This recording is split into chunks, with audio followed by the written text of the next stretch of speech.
Today I want to share an exciting new research paper titled "The Landscape of Tolerated Genetic Variation in Humans and Primates." Let me clarify, though, that I am neither an author nor affiliated with this paper. My enthusiasm stems purely from the groundbreaking insights, methods, and results contained within. This research compares non-human primate variants with human genomes, taking a fresh, contrasting direction from conventional training methods and leading to the development of a sophisticated model for variant classification. The authors explain the urgent need to understand how human genetic variations impact individual disease risk to fully realize the potential of personalized genomic medicine. Out of the 70 million possible protein-altering variations in the human genome, only around 0.1% are represented in clinical databases. The remaining are variants of uncertain clinical significance. Our understanding of personal genomes has been progressing slowly due to the rarity of most human genetic variants. As a result, when undergoing genetic testing, patients often receive confounding or inconclusive diagnoses from clinical sequencing tests, leading to frustration for both patients and clinicians. Common variants are usually not the cause of genetic diseases due to their high frequency in the population, which indicates that they are generally tolerated by natural selection. At the heart of this study are two key claims. The first is, given that the coding regions of the human genome share significant sequence identity with species of the same order, missense variants conserved across primates are likely benign. The initial half of this paper explains the work invested to validate this hypothesis, thereby setting the stage for the second claim. This claim suggests that a comprehensive database of high-quality missense variants gathered across a wide range of primates can provide the crucial data for training a semi-supervised network to classify variants on a spectrum from benign to pathogenic. There is too much to cover, so I want to focus on 5 primary accomplishments. First is the hypothesis, which led the research team to sequence genomes across 233 different primate species, generating a total of 809 samples. Unlike most ongoing biobank efforts, this study intentionally focuses on primates and their relation to human health, using cross-species data to shed light on rare causal variants. Second, the researchers identified and validated millions of variants found within the primate dataset, which were subsequently filtered for quality and mapped back to the human genome. They employed statistical techniques to empirically derive gene models and predict and measure mutational substitution rates for each individual species. The third achievement involves curating a subset of this data, which is then used as a training data set for their novel machine learning method. This classifier reports its confidence that a given variant is pathogenic. Fourth, the study presents an innovative machine learning method to leverage this new dataset. Their method borrowed techniques from AlphaFold, large language models, autoencoders, and convolutional networks to craft a sophisticated variant classifier, all while taking into account evolutionary conservation and protein structure. Along with the model, the authors explain the methodology for their benchmarks and the results for their model compared against other modern classifiers. Fifth and finally is the PrimateAI-3D web database, which is a nomad-like data portal hosted by Illumina. Using this portal, researchers can look up genes or regions of the genome and explore PrimateAI-3D's pathogenicity predictions compared against other databases. Before diving deeper, let's review a few key concepts from genetics that drive the scientific intuition for this research. First, a variant is a genetic mutation. It is important to note, however, that although variants are mutations, they are not necessarily deleterious. A variant is unlikely to be the most frequent mutation we would generally find in a population, and its rarity is why it's called a variant. It deviates from the statistical norm. A variant broadly describes a genetic change and is classified based on factors such as its biological impact or the size of the change. One type of variant is known as a missense variant, which is the single base pair substitution that changes the amino acid sequence of a protein. Some missense variants are completely innocuous, but any change to a protein amino acid sequence has the capacity to alter its function. Another type of variant is called a synonymous variant. Just like a missense variant, a synonymous variant is a single base pair substitution that occurs within the coding region of the genome, except that it does not change the amino acid sequence. Pathogenic variants are genetic alterations that can increase an individual's disease risk. Machine learning-based classifiers like PrimateAI-3D provide a pathogenicity score to gauge the potential harm of a given variant. These tools are critical in helping us understand the causal nature of human disease. The journey into large-scale human genome studies began in the late 1990s with the Human Genome Project, aiming to create a comprehensive reference of the human genome. Today, with the recent release of the Telomere to Telomere project, we are close to a fully resolved human genome reference. Our progress has been significant, moving from studying a single individual's genome to larger studies like the 1,000 Genomes Project and current efforts pushing towards sequencing 1 million individuals. When sequencing human samples, however, our concentration is not solely on single nucleotide variations, but also on other structures, such as insertions, deletions, short tandem repeats, and structural variants. In fact, the advent of long-read sequencing has made the understanding and characterization of structural variants within the human population possible, which currently stands as the frontier for many human genomic studies. Now, consider this time-scaled phylogenetic tree. The x-axis represents a period of 98 million years, while the y-axis, although unitless, shows the genetic divergence between various species.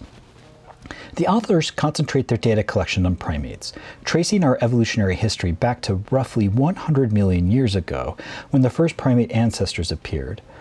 By sequencing across this expansive timeline and including a diverse array of primate species, the model extracts meaningful insights about our shared evolutionary journey.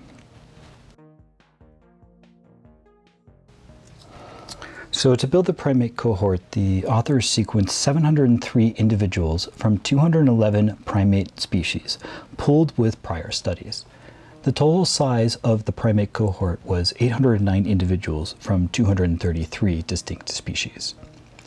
After discarding ambiguous or conflicting variants, the authors identified 4.3 million unique missense variants and 6.7 million unique synonymous variants. The primate species selected for sequencing represent nearly half of all the extant primate species in the world and samples from all major primate families. When compared against the Nomad variant database, which comprises over 141,000 sequenced humans, the primate sequencing cohort contains 20% more exome variants, but with only 809 individuals, or 0.5% the size of Nomad. This is an astounding finding and gives credence to the author's call to sequence more primate individuals, especially since so many are currently facing extinction. Of the 22 million possible synonymous variants in the human genome, 30% were found in the primate cohort, compared to just 6% of possible missense variants, suggesting the influence of natural selection in filtering harmful protein-altering mutations. The surviving missense variants, which are prevalent in primate populations, are likely to have passed natural selection filters and are therefore less likely to be pathogenic. The researchers' claim of the missense variants shared between humans and non-human primate species, 99% are benign or likely benign. This contrasts significantly with the 63% recorded for ClinVar missense variants and 80% for those in Nomad.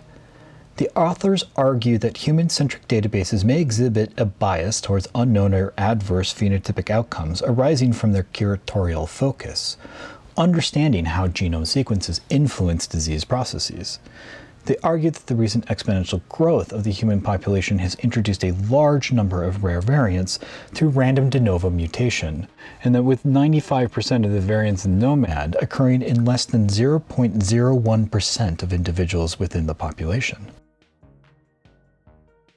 Synonymous variants are particularly interesting due to their lack of selective pressure, and these variants are easily accumulated in the genome and help serve as an indication of genomic distance when comparing two divergent species or populations. There has not been sufficient time for selective pressure to reduce the occurrence of deleterious missense variants in modern humans. Because of the combination of factors such as the founder effect and the explosive growth of human populations, humans have accumulated significant genetic variation over a short period of time, much of which is inconsequential to our health. The authors apply statistical analysis to the primate cohort to validate their evolutionary model. For example, they estimate the mutational rates of individual species in order to measure how selective pressure influences each genome separately. This allowed them to calibrate different mutational clocks to simulate the expected number of genetic changes for any species over any given length of time. Any significant divergence from this expectation would indicate a shift in selective pressures. To enhance the utility of the primate variant database and improve clinical variant interpretation, the authors do suggest that expanding the dataset, that is the primate dataset with more individuals, would help control for rare variation by increasing the number of benign variants observed. The authors explain their population data by comparing the number of missense variants to the number of synonymous variants. This is called the missense to synonymous ratio, or MSR. Values above 1 indicate more missense variants than synonymous, and the opposite for values less than 1. Let's look at some examples of how this is used. Looking at Figure 1a, we can see a comparison of the MSR between the primate dataset and Nomad. These bar charts are scaled relative to the frequency of synonymous variants. The bar chart on the left, which focuses solely on primates, we observe a missense to synonymous ratio of 0.65. The MSR for the Nomad database, on the other hand, is just over 2 to 1, or two missense variants for every one synonymous variant. This points to two explanations. First, over time, primates have had more opportunities than humans alone to eradicate missense variants that may cause disease. Second, the breadth of the primate dataset likely underrepresents local variation within a given species, while the depth of the Nomad database will inherently overrepresent rare human variants simply by cataloging the human population and its exponential growth. Figure 1b illustrates two pie charts that compare all possible synonymous variants on the left with all possible missense variants on the right. The pie slice represents the shared variance among all primates, while the entire pie belongs to humans. Consistent with our expectations, we can see that even though missense variants dominate human variation, we are more likely to share a synonymous variant with a non-human primate than we are to share with a missense variant. Figure 1c tells a similar story to 1b, but from the perspective of ClinVar, a clinical variant database that is curated and vetted by experts. Each variant label is rated by confidence of classification. If we scope ClinVar to 2-star variants, about 1/3 are labeled pathogenic. If we subset this by variants observed in Nomad, the ratio of pathogenic variants decreases. If we subset the ClinVar variants to only variants observed in the primate cohort, the number of shared pathogenic variants nearly crashes to 0. Figure 1d shows the prevalence of missense variants across the primate tree, extending to other orders, including model animals like mice and zebrafish. As we move farther down from our genetic origins, we find increased tolerance for missense variants, suggesting evolutionary adaptations that neutralize potentially harmful effects. In other words, the further we move from humans on the evolutionary tree, the higher the missense tolerance, likely due to the longer time available for evolutionary mechanisms to neutralize harmful missense variants. Figure 1g shows the 3 different MSR values for Nomad bin by allele frequency. The leftmost stratification demonstrates that rare missense variants dominate in occurrence with respect to synonymous variants. Because these variants occur so infrequently, detecting their causal significance within a patient cohort is extremely difficult. However, as the allele frequency increases, the missense to synonymous ratio tends closer to 1, which is the expected ratio calibrated from non-human primates. This is shown by the fourth bar chart representing only variants from the primate cohort, suggesting that non-human primates have had more time to select against these potential deleterious missense variants.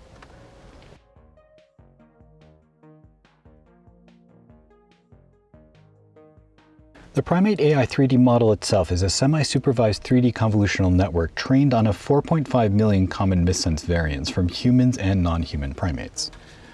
All of these 4.5 million variants are labeled as benign.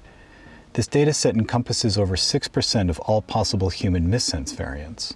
This is a significant improvement when compared to the ClinVar database, which catalogs approximately 80,000 missense variants. To maintain class balance, a control set of randomly selected variants were paired to each variant in the training set.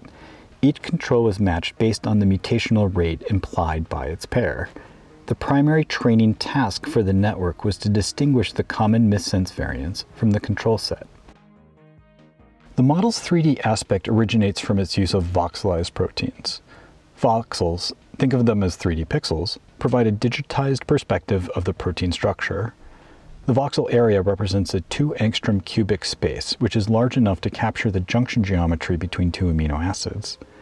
Within the voxel space, the model visualizes all possible orientations of an amino acid at its junction, informed by the common missense variants within the training set.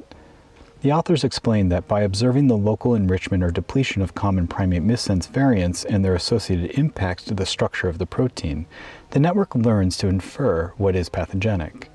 In other words, the network identifies geometric implications from the protein structures that are expressed by variants not labeled as benign. In addition to the voxelized protein structures, the network also considers a multiple sequence alignment centered around the amino acid area in question. This helps the network understand the evolution and alteration of proteins across a different set of fixed species. Joint tasks also aid the network during loss calculations.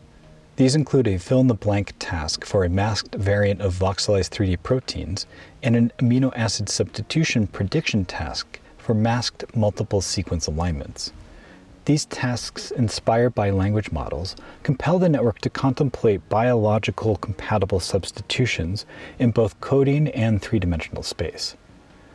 For the masked multiple sequence alignment task, the authors tried both a variational autoencoder and a transformer, but found the average of the two better performed than either model alone. Taken together, all of these tasks inform the loss function and improve the prediction of the pathogenicity for a given variant.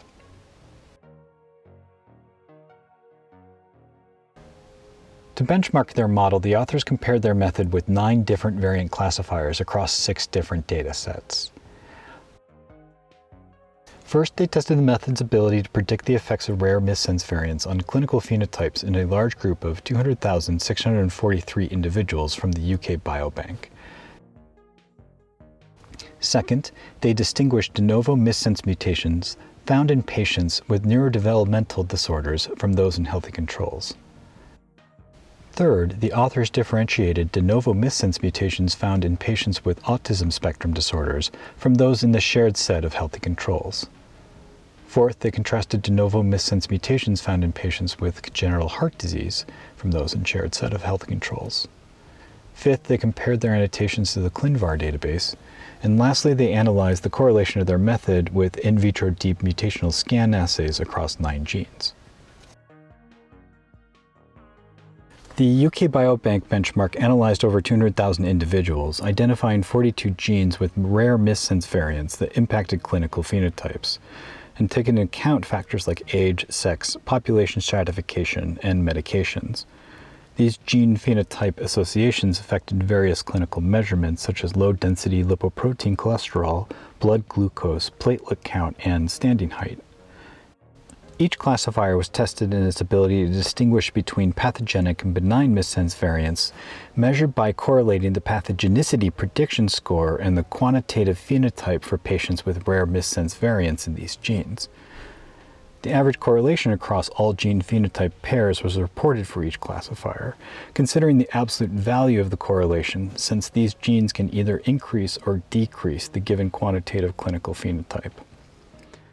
The neurodevelopment, autism, and heart cohorts are large trio sequencing studies consisting of families with a child having a rare genetic disease. PrimateAI-3D was the top performer in distinguishing pathogenic variants from benign genetic variants across all tested cohorts and databases. It had strong correlation with the deep mutational scan assays and the ClinVar annotation database. In fact, PrimateAI-3D was able to predict revisions in the 2017 ClinVar database.